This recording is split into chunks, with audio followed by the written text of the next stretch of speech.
Bo nitwa Yesarakiza Eric, mama baramuroze rero bamurogira kunda, rero kuvuka kwanjye byaragoranye. Mama wanjye akibya kumbyara nabanje kuvukira mu isashi heranira Norvège.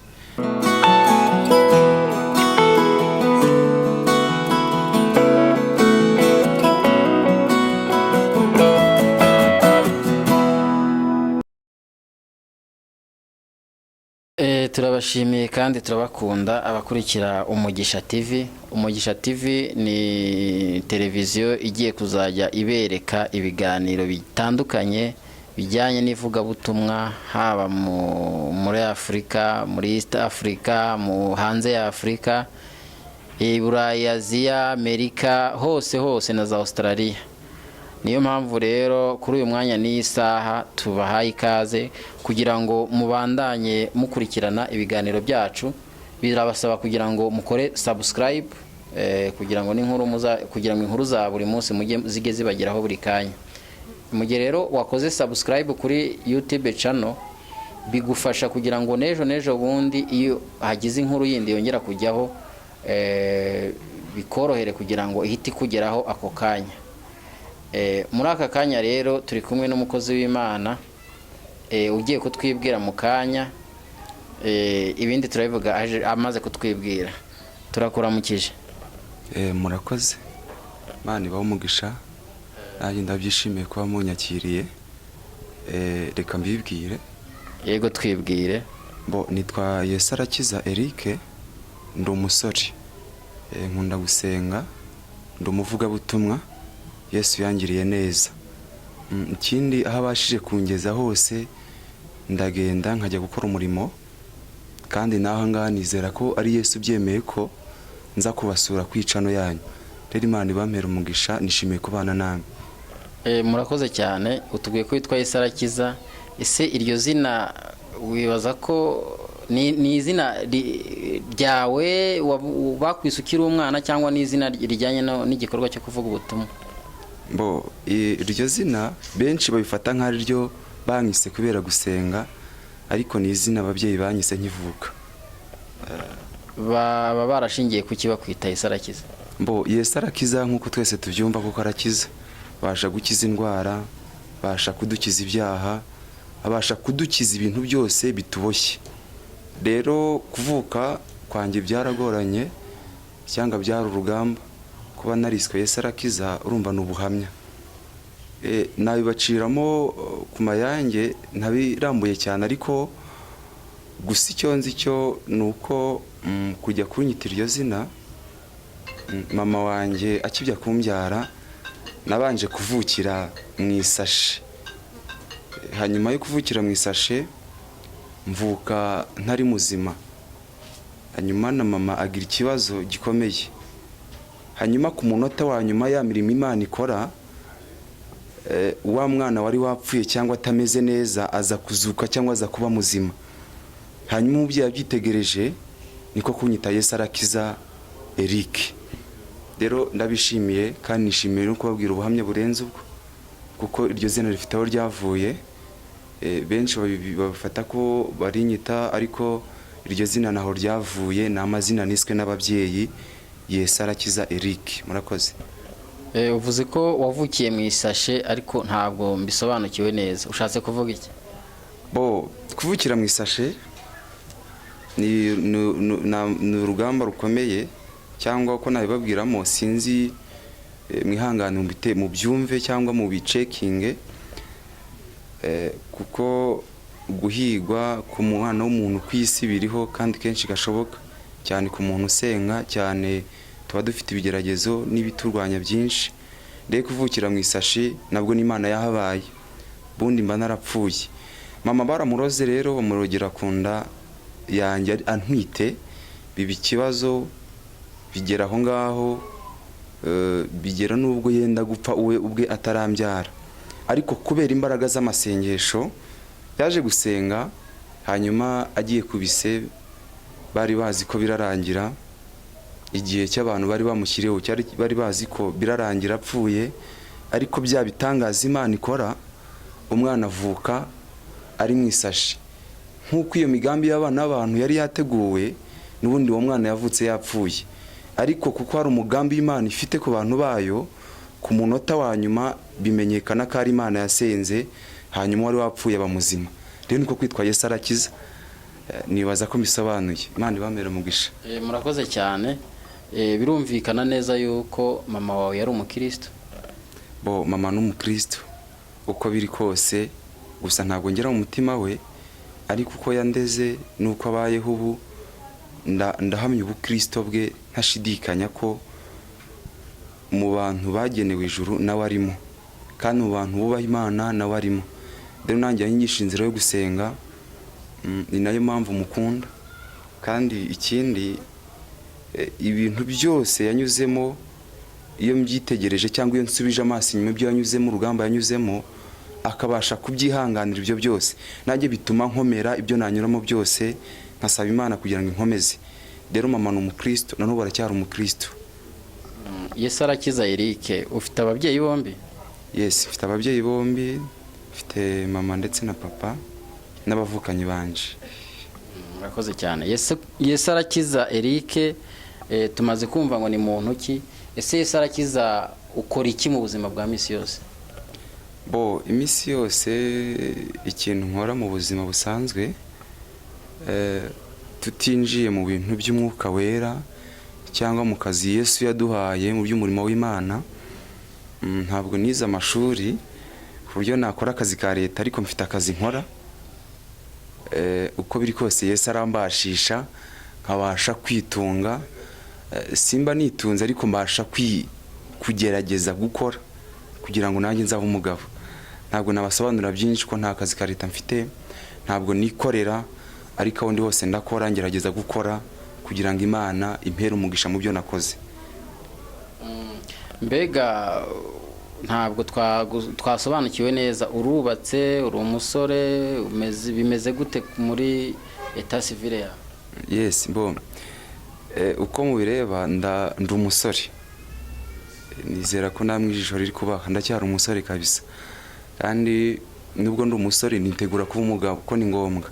Rero ndi umusore, ubu tuvugana ndi umusore, ariko bidakuyeho ko imbere gato nzaba ndi umugabo.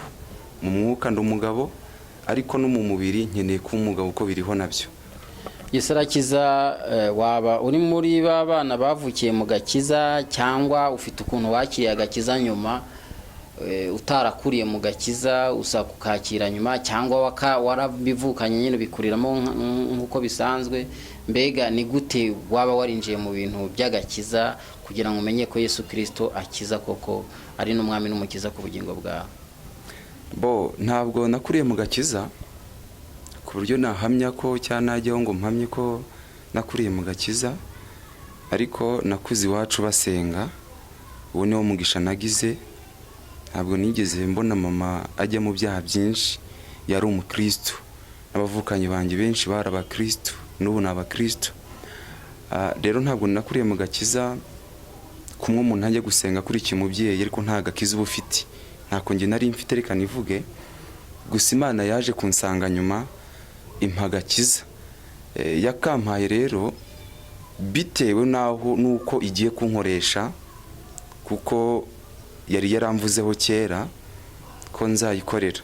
Rero ntabwo navuga ko navukiye mu gakiza, ahubwo Yesu yaje kungirira neza, ko nari mu isi y'abarimbuka, hanyuma Yesu ankura mu iyo si y'abarimbuka anshyira mu isi y'ubugingo. Bivuze ngo kuba yarampaye agakiza, ubu ngubu Yesu yaranyimuye. N'ubu ngubu ari kumpa agakiza, kandi ari kunyemerera kugira ngo nyikorere. Naho ntabwo navukiye mu gakiza, agakiza nkabonye nkuze, kandi ndabishimira Imana. Watubwira neza icyakweretse agakiza by'ukuri? Kuko dukunze kubona abantu barasenga, bakaba ari abantu bari aho ngaho nyine byo gusenga gusa, ariko buriya gusenga gusa biba bitandukanye n'umuntu uvuga uti Imana yampaye agakiza biciye muri iyi nzira. Mbega wowe Imana yagacishije mu ki kugira ngo iguhe agakiza, wumve ko ufite agakiza muri wowe? Murakoze. Benshi batanga ubuhamya ko Imana ibaha agakiza baciye ahantu hatandukanye hakomeye, cyangwa ikabaha umurimo wayo baciye ahantu hakomeye hatandukanye. Benshi bagatanga ubuhamya ko bavuye mu byaha, nta byaha renge navuyemo natanga ubwo buhamya ko navuye mu byaha. Yego nakoze ibyaha ariko ntabwo bihambaye ku buryo najya ngo ntanga ubuhamya ko navuye mu byaha bikomeye. Gusa kugira ngo Yesu ampe agakiza nagomeje kwinangira cyane, mbwirwa kujya gusenga nkinangira. Yesu igihe cyaje kugera rero kugira ngo ampe agakiza, anteza uburwayi bumwe bukomeye. Kunteza uburwayi rero napingaga ibintu byo gusenga cyane. Nari mfite mushiki wanjye uri umunyamasengesho, maze kubona ko ndwaye araza aranyegerera arambwira ati ngwino nkujyane gusenga, ni Yesu wenyine uzagukiza. Ngomya kwinangira ariko bigera igihe ndamwemerera. Maze kumwemerera aranjyana ari umunyamasengesho umwe ubirimo neza, ubihagazemo neza. Hanyuma tujyana gusenga muri groupe cyangwa ahantu mu banyamasengesho. Bakimara kunsengera nari ndwaye indwara z'imyuka mibi zituruka ku miryango. Hanyuma bakimara kunsengera, kuva icyo gihe nahise nkira. Maze gukira nuko Imana irambwira ngo uhereye nonaha ntwaye agakiza, kandi uhereye nonaha indwara nkukuyemo cyangwa indwara nkukijije nzigukije kugira ngo nawe uzakiza abandi, uzarambika ibiganza ku barwayi nabo bakire. Rero urumva agakiza kugira ngo nkabone ntabwo ari ibintu byapfuye kuza gusa, hari aho Yesu yabaje kunshisha. Buriya benshi bagiye bakunda kuvuga ngo iyo udasenze Yesu ashaka icyatuma usenga. Urumva ko uko byagenda uko kose ndashimira Imana ko hari uko ibigenza ikamanza kugucisha ahantu hatandukanye hakomeye, ariko atari ukukwanga, ahubwo ari ukugira ngo iguhe agakiza, ikugabize umurimo wayo. Kandi uko yakampaye ndabishima, kuko nabonye ineza yayo n'ubu ndacyayibona. N'umuryango wanjye kandi uri kubona ineza y'Imana, kuko yigeze yambwira ngo nkugize inyenyeri yaka mu muryango w'iwanyu. Ndende ndashimira Imana uko biri kose. Iwacu turi abantu bakomeye, ntabwo twize cyane, ariko uko biri kose umuntu avugira Imana, yamara kuvugira Imana akayivugira neza kandi akiranuka, nayo iramwigaragariza. Ndende ndashimira Imana ko yampaye agakiza, nubwo bitari byoroshye ariko ndayishimira nuko yampaye agakiza. Murakoze. Urakoze cyane kudusobanurira. Bwa mbere na mbere nanakubajije ikibazo kijyanye n'ibyo ukora mu buryo bw'umubiri. Mu buryo bw'agakiza ni ibihe bikorwa waba ukora ufite mu ishengero cyangwa ahandi hari hose uterane? Murakoze.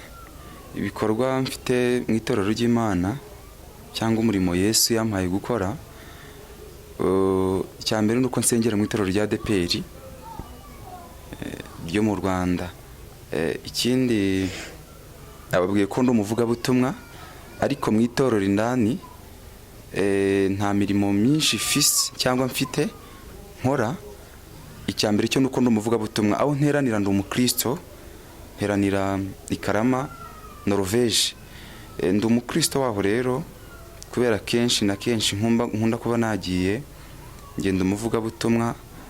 Gusa bidakuyeho ko indi mirimo yose nayikora, ariko impamvu nagira inshingano cyangwa nafise inshingano nyinshi mu itorero nuko kenshi na kenshi nkunze kuba nagiye kuvuga ubutumwa, nakunze guteranira aho mba nateraniye.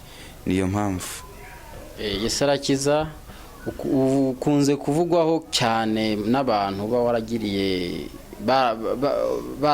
barakugiriye icyizere, niko nabyita, ukababwiriza cyangwa ukanabasengera,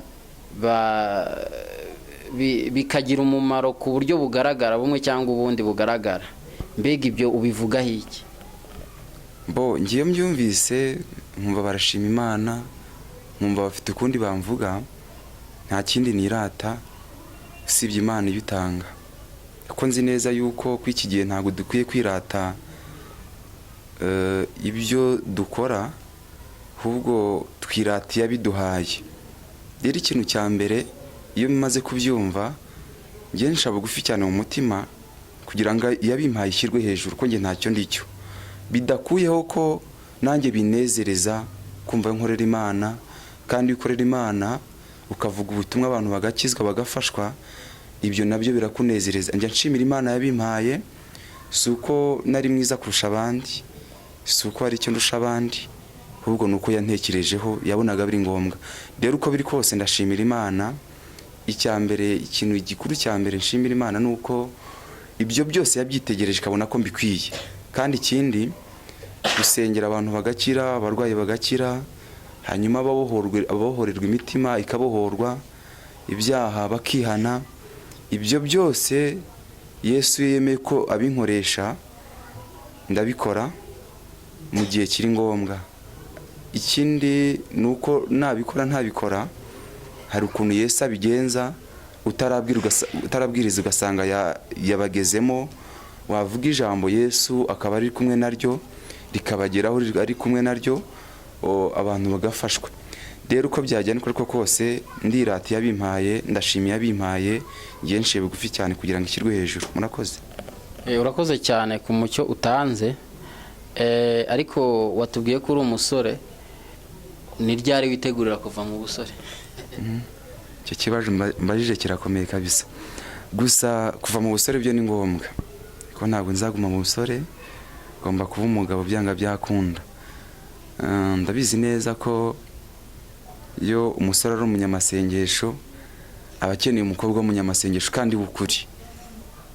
Rero ntabwo nakubwira ngo igihe ni iki cyangwa iki gihe cyangwa ejo bundi ngo nzaba navuye mu busore.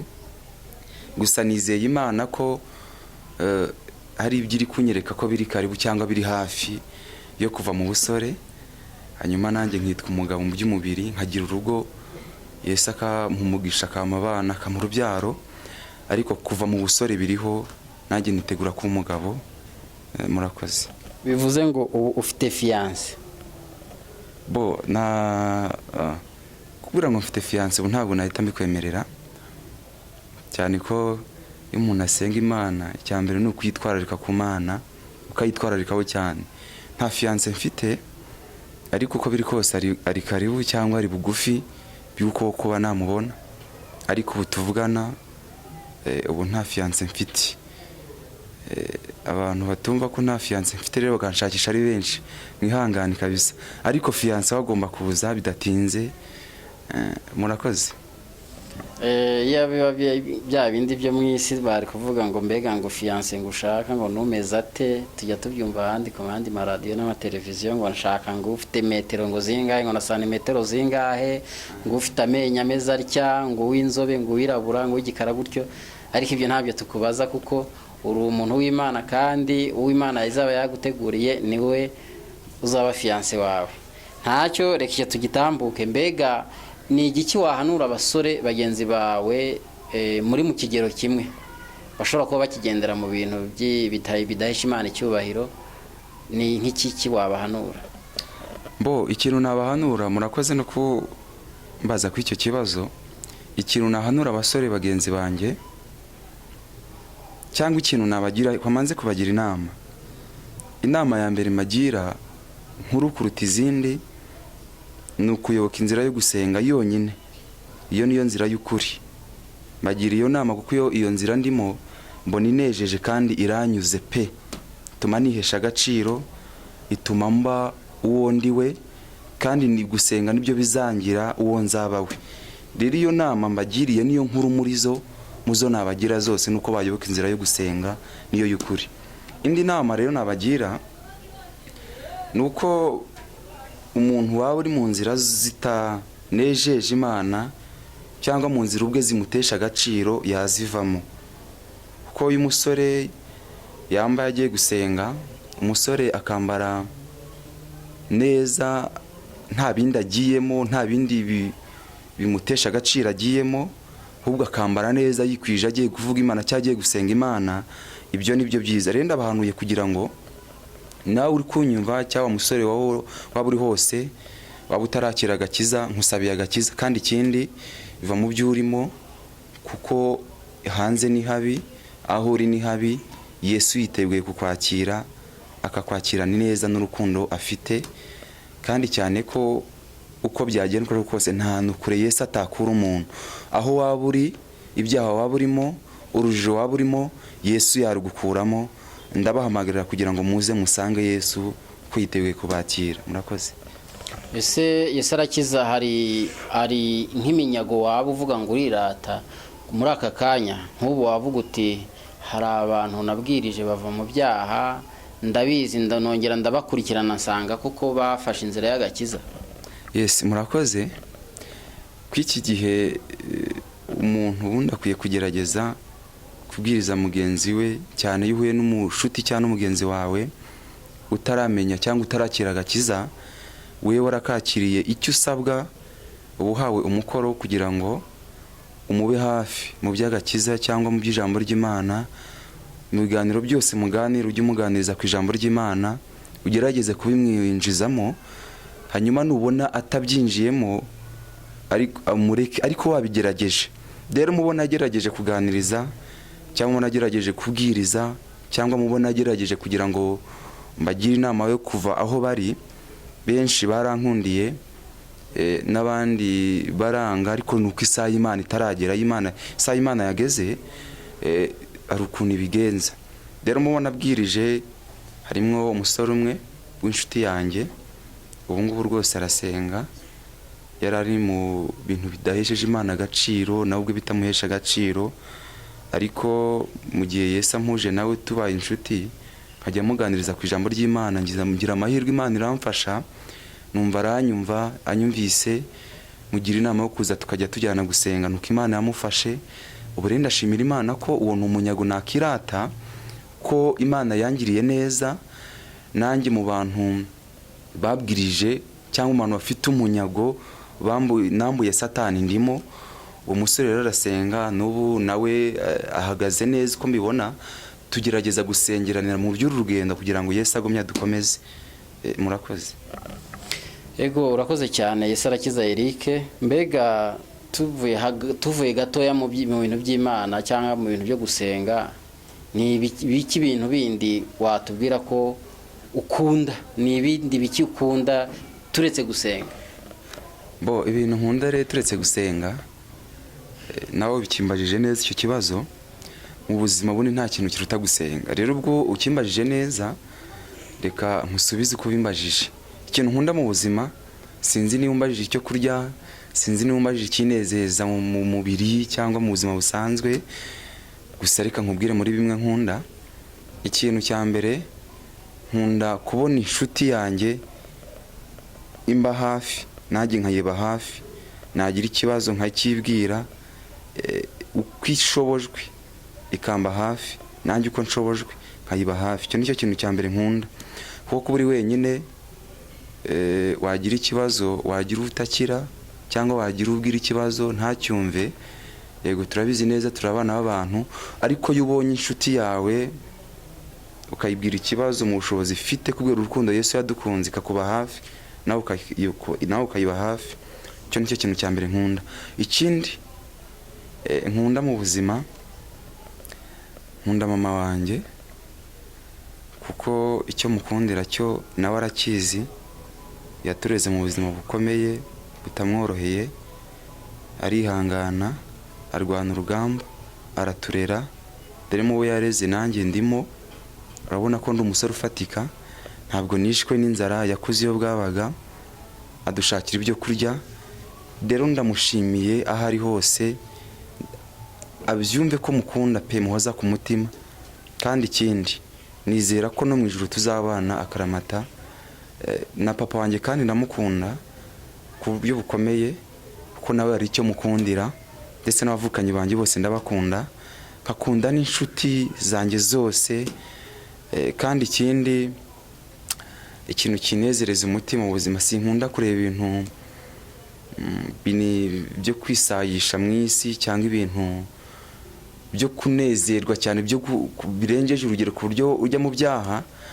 Njye nkunda guca bugufi cyangwa nkunda kuba ndahantu hamwe, nkunda gutuza cyane.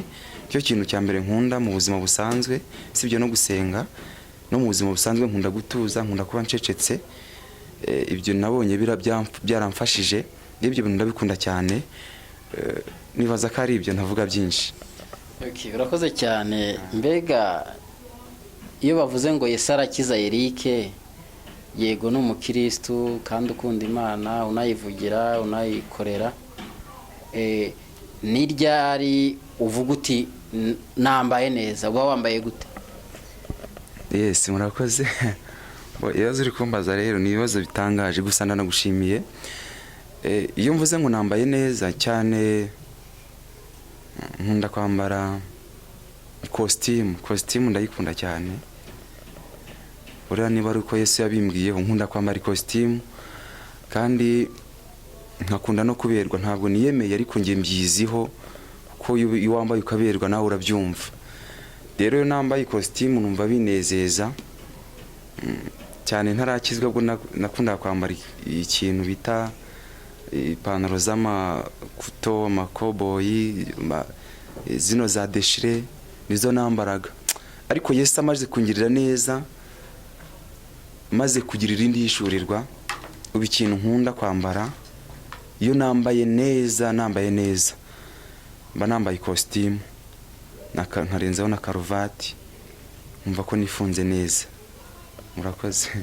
Bivuze ngo umuntu n'ubundi aba yifuza guhora yambaye neza, bivuze ngo nawe uhora wambaye costume. Ese iyo uvuze ko uhora wambaye costume kandi aribyo bigaragaza ko uberewe kandi witwa umusore, ni ubwo nta mpungenge ujya ugira avuga uti byagutera ukavuga ukibaza yuko abantu bashobora kubona ko uri umugabo cyangwa uri umupapa, noneho babandi bajyaga bwa busore bikazatuma ubutindamo?